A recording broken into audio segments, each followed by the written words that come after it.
Are you a current or future physician assistant wanting to learn more about finances?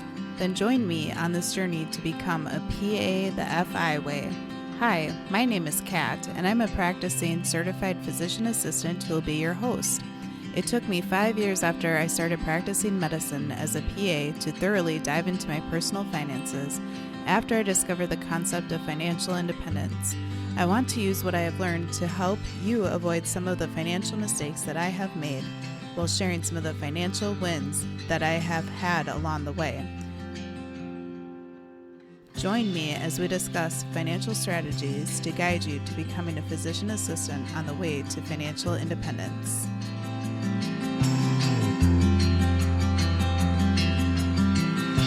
Welcome back to the PA the FI Way podcast.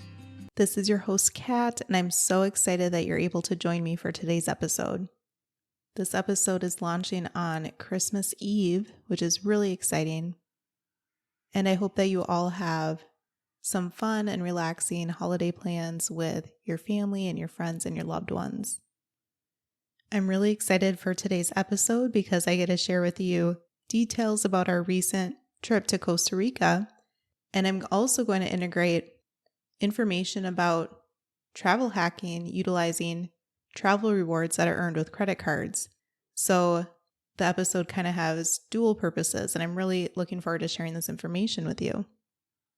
So if you've been listening to the show or following along on social media, whether on Instagram or the Facebook private group that we have for the PA the FI Way, you likely know that my husband and I went on a recent trip to Costa Rica.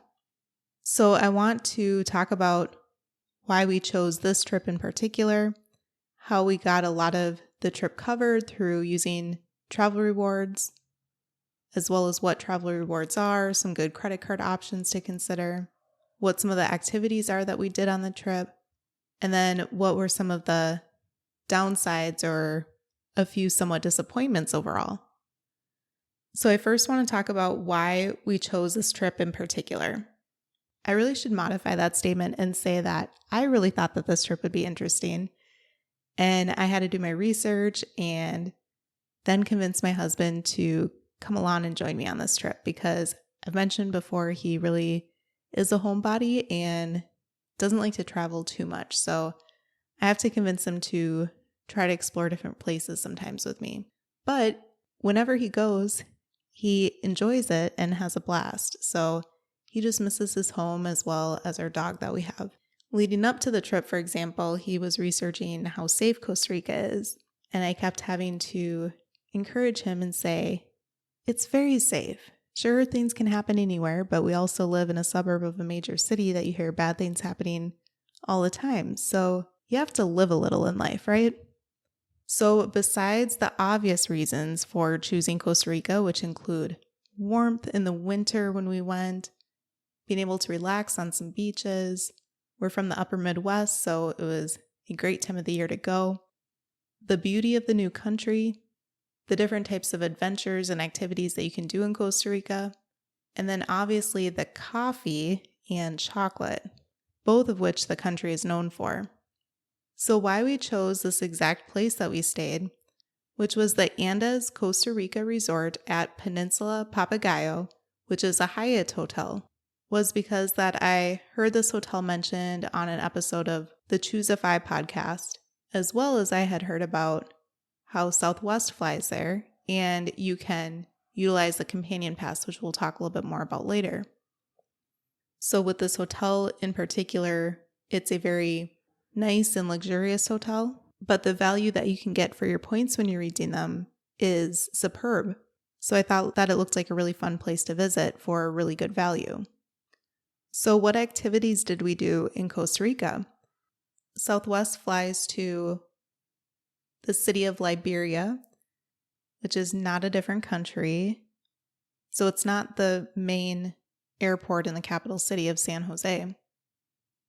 And then from Liberia, the Andaz is about a 30 to 40 minute drive to the northwestern part of the country along the ocean.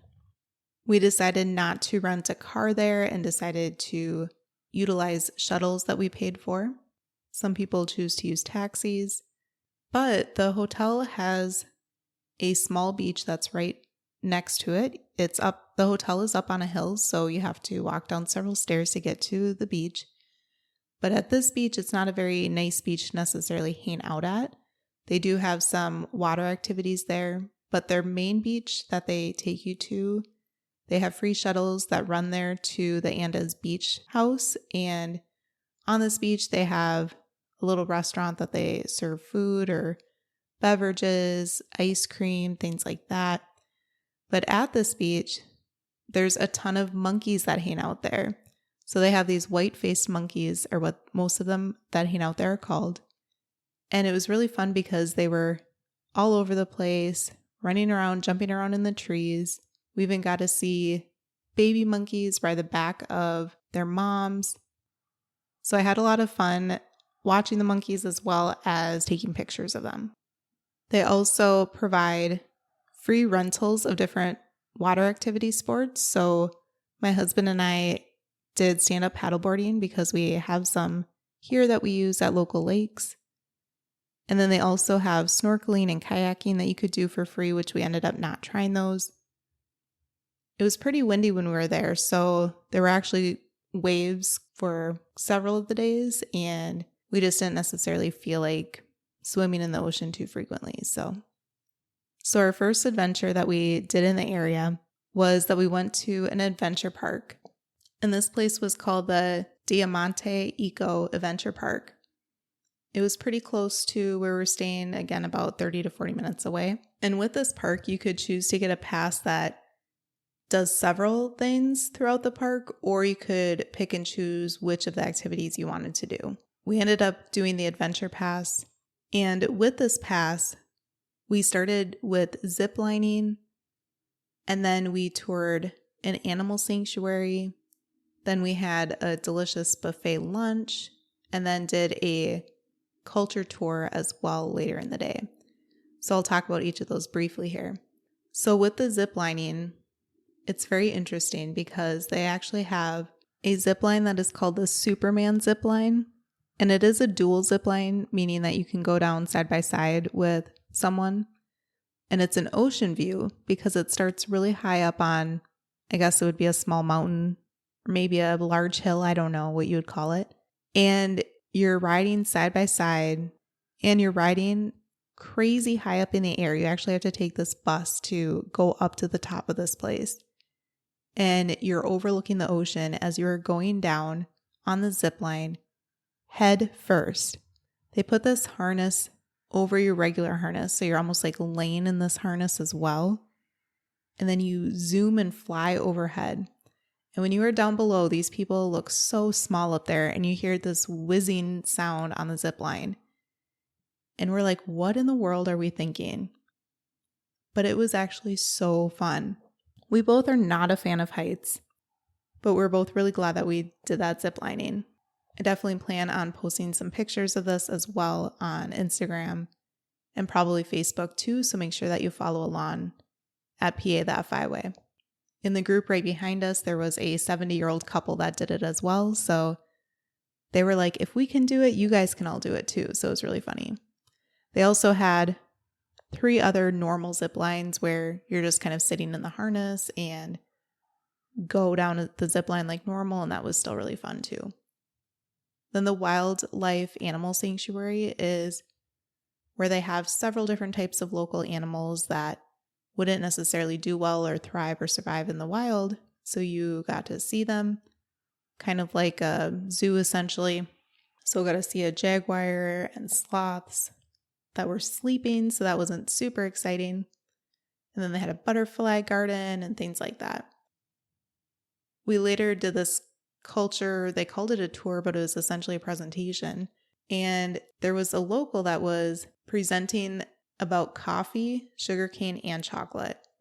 So he actually made coffee for us the traditional way, talked about roasting the beans and things like that.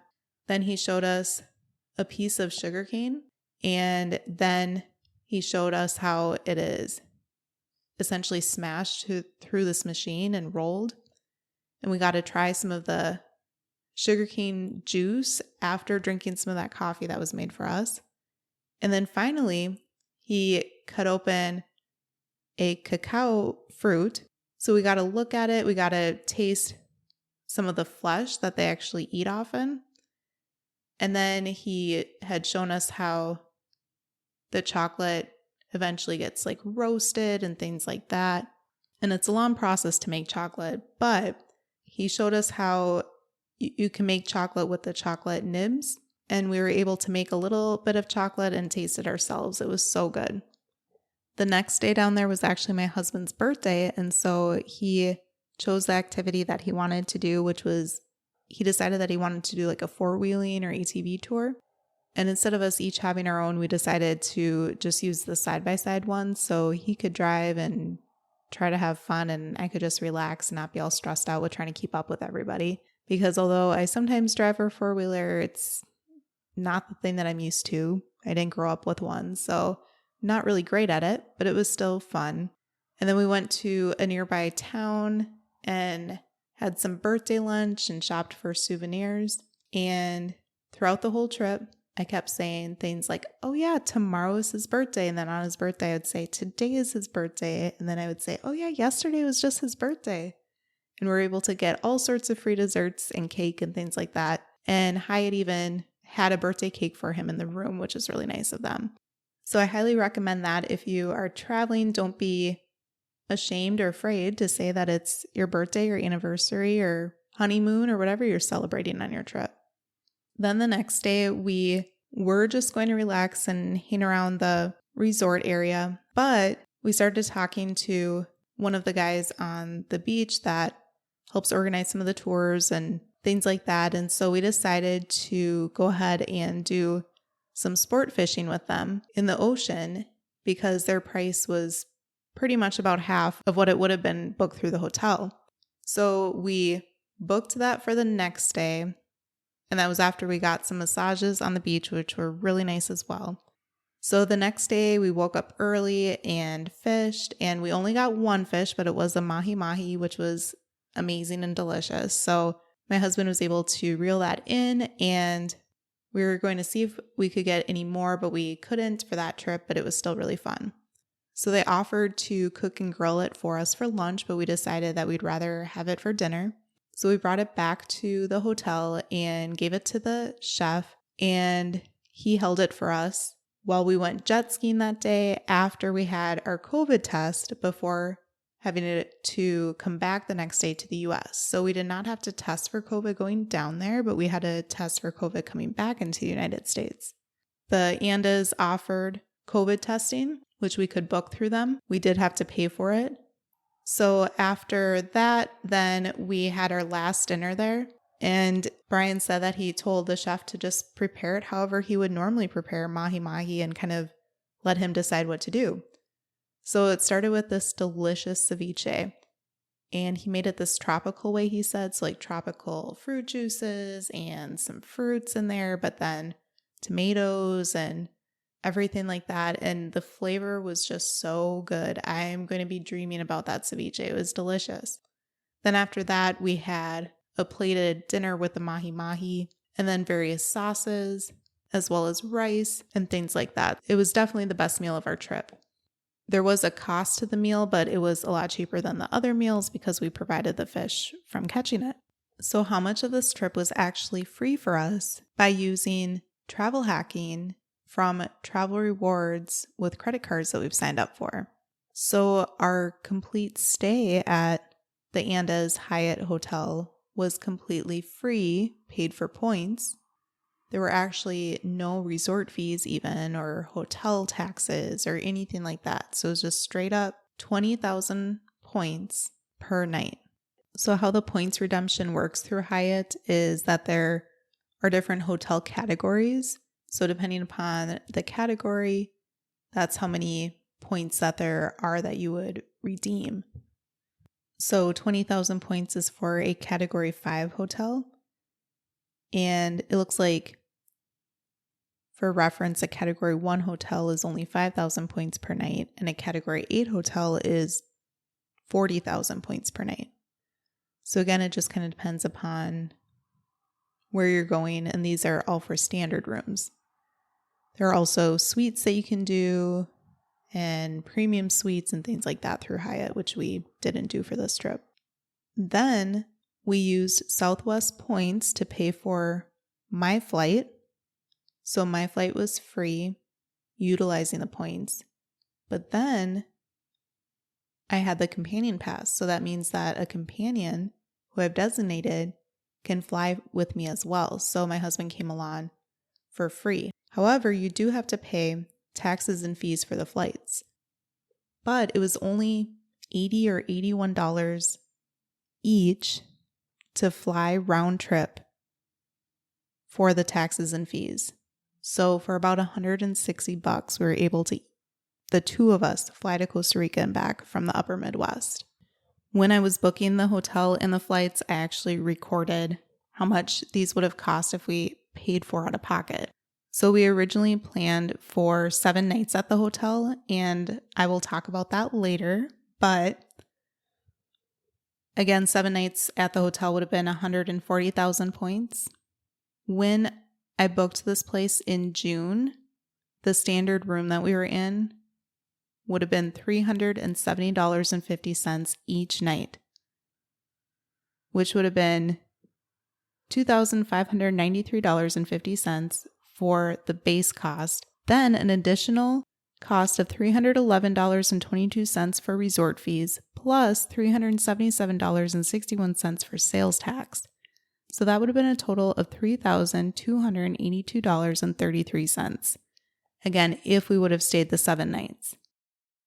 I was able to find flights for Southwest that were 13,280 points there and the same amount of points on the way back, which is on the lower end of the flights as well. It just kind of depended upon when it was booked. Definitely the week of Christmas, both the hotel cost and the flights were really expensive. So we were there a week or two before Christmas. So it was kind of right before the peak season.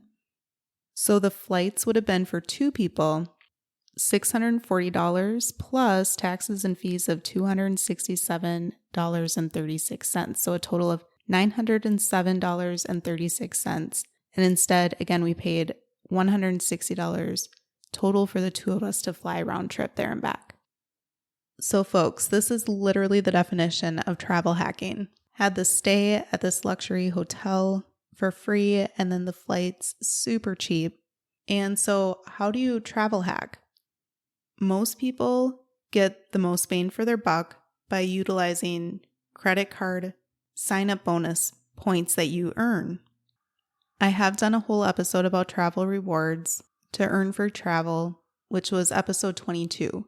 So you can certainly go ahead and listen to that episode if you haven't yet. But I will touch on some of the information here briefly as well in case there are some new listeners. So for many, the Chase Sapphire Preferred is an excellent credit card to start with. Currently, the sign-up bonus is 60,000 points after you spend $4,000 on purchases on your credit card in the first 3 months from when the account was opening. Not when you get your card, but when you actually open the account.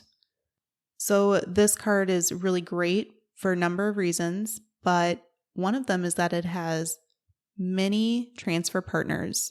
I believe that the last time I looked, there are 14. So that includes different airlines and different hotels. And interestingly enough, both Southwest and Hyatt are listed in there. There are several other airlines and hotels, so you can look up Chase Sapphire Preferred transfer partners to take a look to see if there are some that you're interested in. This card also has a pretty low annual fee. Now, it does sound high if you're used to credit cards without annual fees like I used to be, but it's $95 currently. However, several other travel credit cards can be in the upwards of like $300, $400, even $500 per year. Now, they can also have different benefits, such as being able to go into different lounges, unlike the Chase Sapphire Preferred, or be able to like cover different travel costs or things like that with the annual fees. So sometimes those spendier annual fees can offset some of the benefits you get out of them. But I have not brought myself to get any of those credit cards that have those really large annual fees yet by any means. So this is the credit card that I did start with. Then I decided I wanted to earn the Southwest Companion Pass. And I absolutely love this.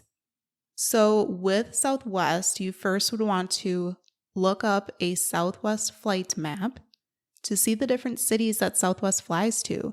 So they fly through numerous cities throughout the continental United States, as well as Hawaii now, many Caribbean islands, and obviously with this podcast episode, to various countries in Central America. So it's a really cool airline that flies to many different places. So if any of those things intrigue you, then consider getting the Southwest Companion Pass.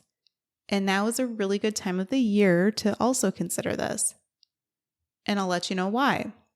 So how the Southwest Companion Pass works is once you have earned 125,000 points, which does sound like a lot, and I'll let you know one of the easiest ways of getting this is in a moment.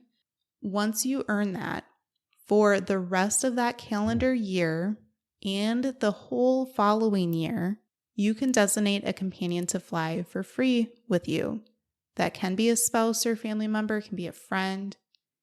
Unfortunately, you can't change your companion unlimitedly, but you can change it, I believe it's 3 times within a year, so you can have 4 total companions if you change it 3 times after you designate your first one. So earlier this year, I flew to Florida and Texas with my mom for different trips, and she was my companion for those trips.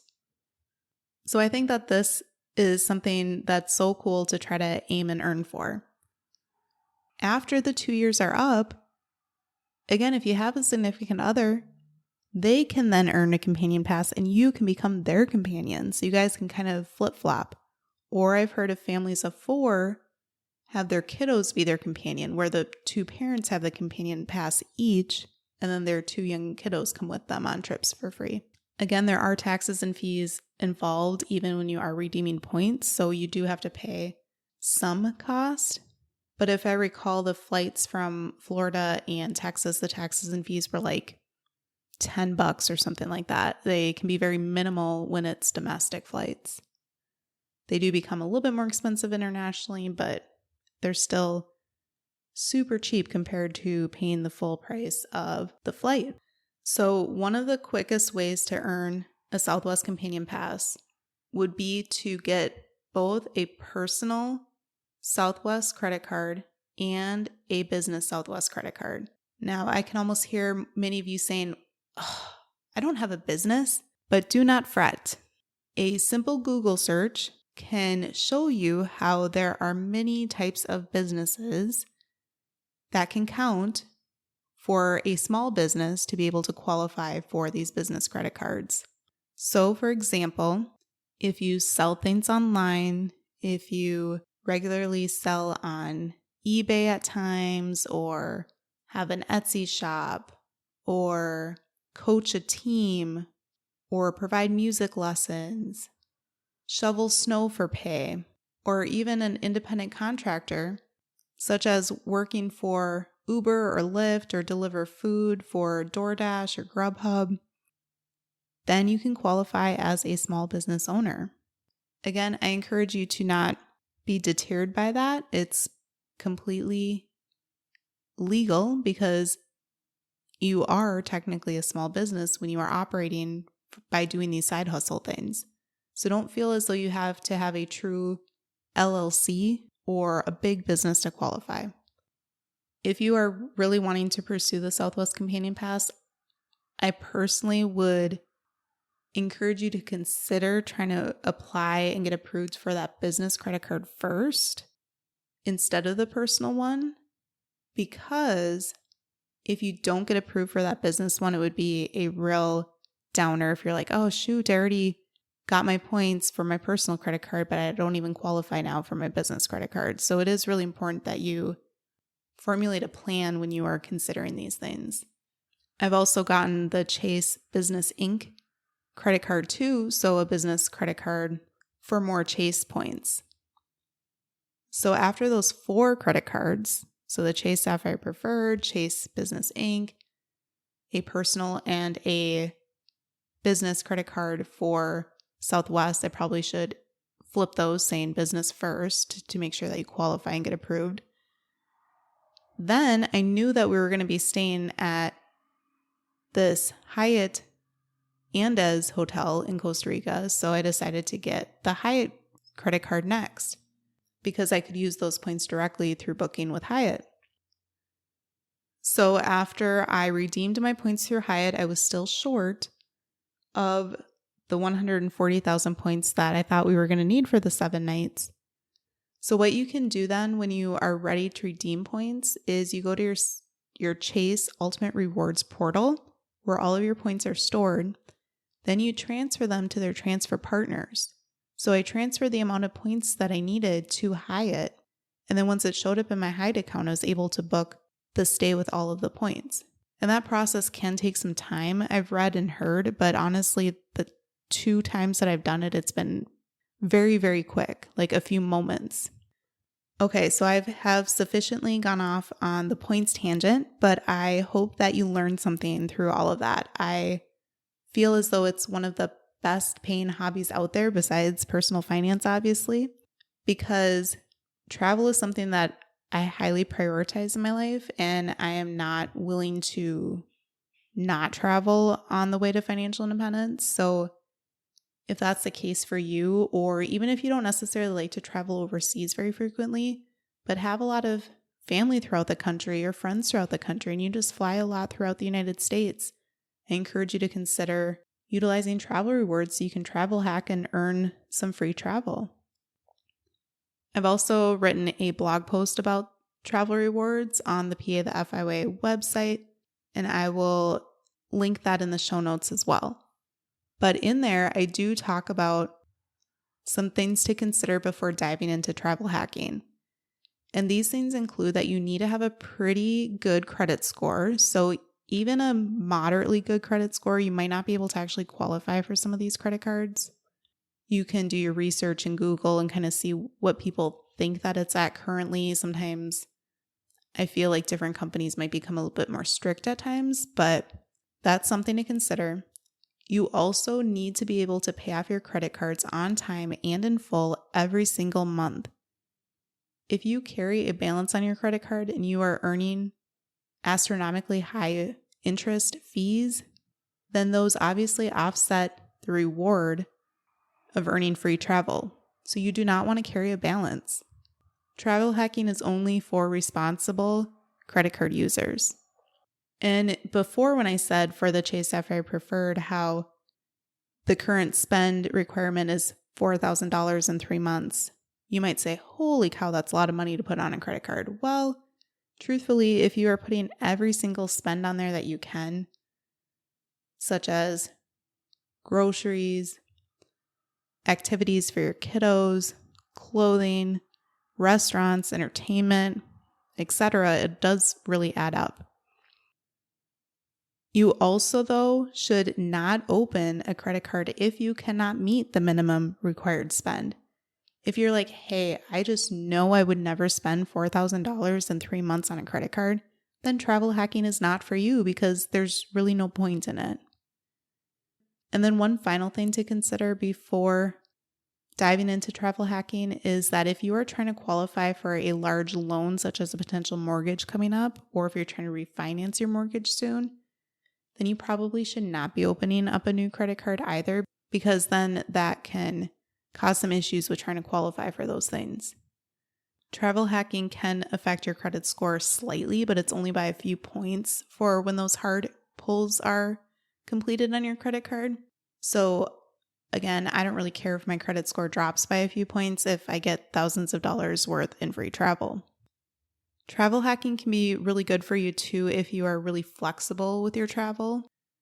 So if you need to go to like a specific city or a specific country on this specific date, travel hacking might be a little bit challenging because it really depends on the time of year as to when the costs are higher for the flights as well as for the hotels. So you might not be able to find a room that's available, or the amount of points you'd have to pay for the flight would just be way too high. They're like, that's not really worth it. So normally I would say consider the Chase Sapphire Preferred credit card first if you're interested in travel hacking. However, because of the time of the year, you're going to be hearing this on Christmas Eve likely, or towards the end of 2021 or the beginning of 2022, maybe you want to actually pursue the Southwest Companion Pass first, because then you're able to maximize the amount of time that you'd have the Companion Pass if you do earn it. But it's very important that, let's say you do open at the end of 2021, you do not want to hit the minimum spend before the new year. Because if you hit the minimum spend, if you need to spend thousands of dollars on a big purchase by the end of the year, don't do it in 2021. You want to do that large purchase all at once in early 2022, because otherwise you would only have the Companion Pass good for the rest of 2021 and then all of 2022. So essentially, you wasted almost a whole year of having the Companion Pass. But again, travel hacking really is all about your travel goals. So you need to consider what airlines you like to use, what cities or countries you want to visit to try to figure out the best credit card options for you. Travel reward credit cards also have referral bonuses, meaning that if you do sign up through my referral links, then I would get some extra points to use too. So if you found this information interesting and helpful, it would be so appreciated if you were to sign up. And through the website PA the FI Way, you can sign up under the recommended tab, travel reward credit cards, or through the blog post that I will link in the show notes as well. Or you can always send me an email at kat@PA-the-FI-way if you have any particular questions about any of the credit cards, or if you want me to send you the link directly, I would be happy to do that as well. So let's go back to the trip just a little bit more. So I do highly recommend the Andaz in Costa Rica. It was absolutely beautiful. It was wonderful. And the people were so friendly and helpful too. So the staff were excellent. I highly recommend the place. However, I try to keep it completely honest here on the podcast. So I do want to share some of the downsides of our trip overall. So as I previously mentioned, I booked this trip in June once the flights resumed to Costa Rica, because they were completely shut down for many months. It sounds like almost a year. When we were visiting Costa Rica, many of the locals actually said that they were laid off. They didn't have jobs for 11 to 12 months because of the COVID pandemic, because tourism is one of the main sources of income for the country. So they have all been super excited and grateful, from what I could tell at least, to be able to have tourists back, and that they're able to help us out by different services that they offer. So after booking in June, both the flight and the hotel, and syncing everything up, a few months later I got notified that our flight coming back home was changed to a day later. Well, unfortunately at that time, the hotel did not have any nights that were available for booking through points. And by that time, the price of a room had gone pretty high. It was $400 for some of the rooms, some of the really fancy rooms there. I'm not kidding, guys. Online, they're like $700, even over $1,000. I feel like some of them are like $2,000 even. They're really fancy and have these giant suites there, which obviously we weren't going to spend that. So I was like, well, I'm not willing to spend a few $100s on this hotel when I could get it for a free night, right? But again, there weren't any openings. So I did find a hotel in the marina that's local to there. It was about a mile away, and I reserved it through the app hotels.com, and I reserved it in the way that I could cancel for free. I didn't want to pay ahead of time and then have any late cancellation fees or anything like that. So there is a way that you can reserve it where you can cancel anytime up to, I believe, like 24 hours before your stay. And then I also called Hyatt, and they're like, yeah, unfortunately, don't have any hotels, but they said to just keep a lookout for it. So every week or two, I would just pop on their website to see if there had been any cancellations and if there would be an extra night that I could get. So one did show up, and I was able to reserve one extra night and then cancel our reservation at the other hotel. So the flights in and out of Costa Rica through Southwest aren't very often, meaning that they aren't multiple times a day. Sometimes they're not even daily. There might be like a day or two or a few days in between flights. So that's why Southwest was like, sorry, we had to postpone you a day and we're just not flying back out that day before anymore. I don't know why exactly that happened, but I was super thankful that we were able to add on an extra night for when we were staying. Then we were supposed to leave on early Saturday morning to fly down to Costa Rica. But the afternoon before, we started getting a lovely snowstorm/blizzard here in the upper Midwest. And we were supposed to leave our house like at 3 a.m. So I woke up about like 1:30 or 2 a.m. to try to finish assembling everything and change and get ready to get out the door. And I saw a notification that our flight got delayed, and it would have been delayed too late to catch our connecting flight down to Costa Rica. So then a few moments later, I got another notification from Southwest that said they automatically already rebooked our flight, but it was postponed 2 days later. So unfortunately, due to weather, we had to cut our trip 2 days short. So that was kind of a bummer because we're looking forward to being there, but at the same time, we originally did have the trip booked for quite a while. It was over a week, and it was like, well, 2 days shorter, we're there about a week. It's okay. We'll deal with it. Again, super early in the morning, like around 2 a.m. I'm on the phone with Southwest about this, confirming that we actually can't fly out any sooner and get down there sooner. And they're like, yep, sorry, we can't help you with that.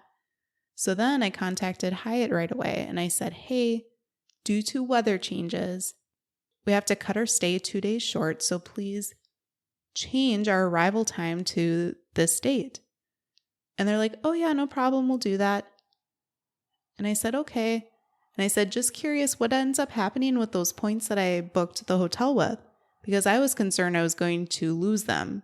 You know, essentially like it was such a late cancel and that I just wouldn't get them. But thank goodness because of the situation, they're like, oh yeah, they're already back in your account. So we got 40,000 Hyatt points deposited back to my account, which is great. So 2 days later, once we actually arrive into Costa Rica and get to the Andaz, we're trying to check in, talking to the staff, and then they go, so it looks like that we actually marked you as a no-show because Hyatt's system didn't commute with the Andaz hotel directly, unfortunately.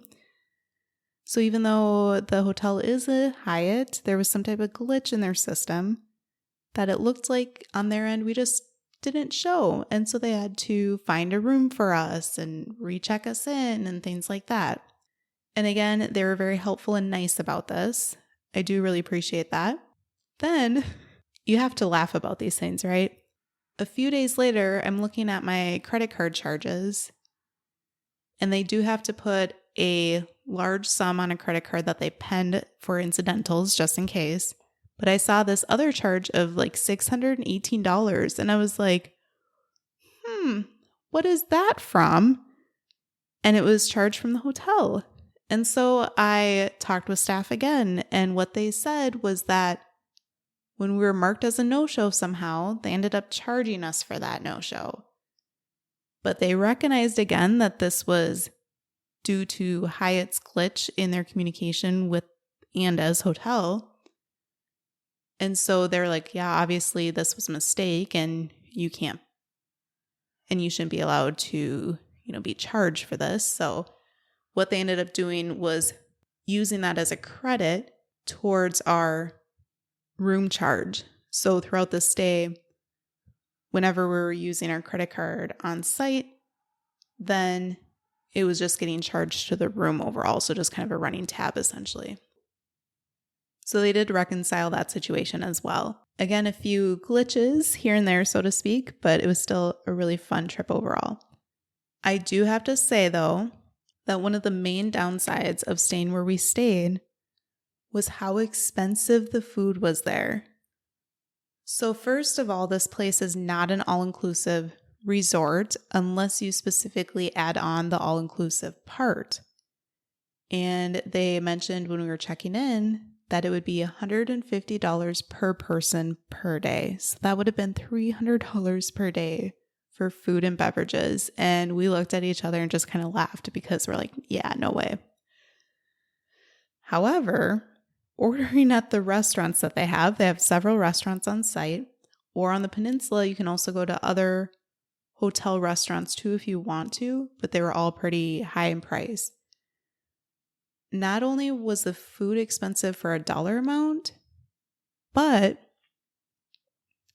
they also automatically add a 10% service charge, so it's essentially an automatic tip, and a 13% VAT or VAT tax, and that's for like services and goods. So we would order, and then when we got the bills for the meals, they would end up being 23% more than what we're expected. So every time it was like sticker shock. I know that we, should have like mentally done the math or something like that, but we were still just trying to order responsibly and not get outlandishly expensive food items by any means. So we ended up usually just eating 2 meals per day on average. So kind of like a brunch meal as well as like a early dinner meal, which is truthfully my favorite thing to do when traveling. That's like my jam. 2 meals a day when I'm traveling. I love it. Also at the hotel, another benefit is that in your room, they have a drawer of snacks that they stock. I will say that these were somewhat interesting. They were essentially a variety of local chips that were made out of different things. So they had chips made from bananas, plantains, yuccas, malangas, and corn chips of some sort. So it wasn't necessarily a large variety of different snack options, but the chips had different types, so to speak. So we ate just like a couple of those and then they would restock them. I wouldn't say that you can necessarily call that a meal by any means, but it was kind of a nice little perk. And then also they had a small drawer that was kind of like a fridge, but it didn't get really cold. It just got slightly cold. And they always had water in there as well as different cans of pop. So my husband enjoyed having some cans of Coke down there, and those were free. So that was kind of nice as well.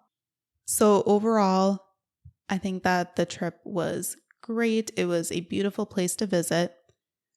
We ended up not doing some of the things like going to Arenal region, which is this volcano, or Monteverde, which are like the rainforest. So we didn't really go to the rainforest areas because those would have been 3 hours each way. So we didn't really feel like spending 6 hours in a car in a day.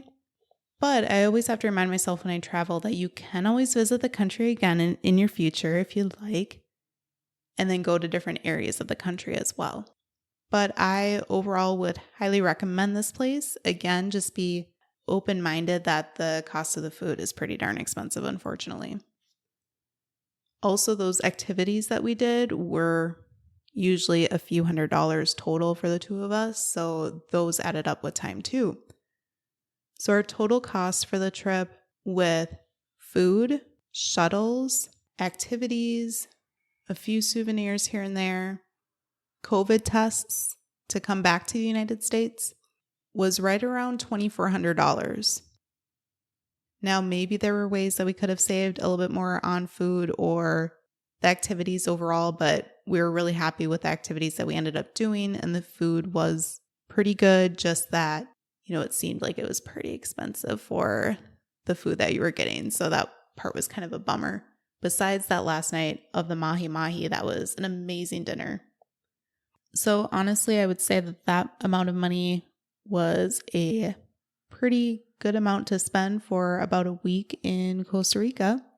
I hope that you are kind of inspired by this episode, whether you're thinking about perhaps visiting the country or perhaps you're thinking about starting travel rewards and travel hacking. Again, if you have any questions, please reach out to me. I also want to hear from you for next week's episode. So next week, The episode is going to air on New Year's Eve, and I want to hear from you what your financial wins of 2021 have been, as well as your financial goals for 2022. And even though this podcast is for current and future PAs in particular, I know that there are some spouses that listen or other friends or family that might take a listen. You don't have to be a PA to let me know what your financial wins or financial goals are. I still want to hear the successes of the listeners overall.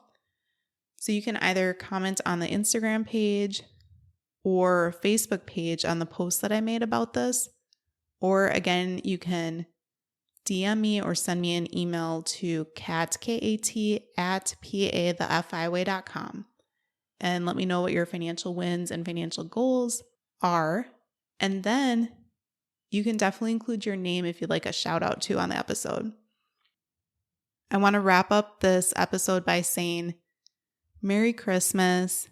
It's such a wonderful time of the year. I have a strong faith background, so I'm thankful for this time of year for what it means for me in particular about that, but also for others who don't celebrate Christmas. I hope you have a wonderful holiday season as well as New Year too. And I really hope, again, that you're able to relax and spend time with all of your friends and family that you really care about. Cherish those times with them. I would love to just share a few ways about how you can support the show as well. You could share this episode with your PA colleagues and friends or your significant others or family members that you plan on travel hacking with. Maybe you need to get your spouse on board to be able to decide that you guys want to try to open up some credit cards and earn points that way. If you are a regular on the show, it would mean the world to me if you left me a review about what you enjoy about the podcast. And you can subscribe or follow along as well for future episodes. You can also donate and sponsor the show by something called Buy Me a Coffee. So if you go to the PA the FIWay website in the bottom right corner, there's a little purple icon that you can click on if you feel inclined to do so. I'll also have a link in the show notes too, but it'd be really cool if you feel as though you've gotten a lot of value from the show so far overall. And then finally, you could also consider shopping on the Christmas guide that I created for current and future PAs. And I know that you won't be able to get the items ordered in time from the Christmas guide because this is launching on Christmas Eve. But if there's anything in that guide that you've been thinking about perhaps getting for yourself for a special treat, then that could be helpful as well. I'll link that guide in the show notes as well. Or you can go back and take a listen to episode 43 if you wanted to hear what some of those items are. I hope you all have a wonderful Christmas Eve and Christmas tomorrow as well. And thank you so much for taking the time to take a listen today. I'll see you back here next week.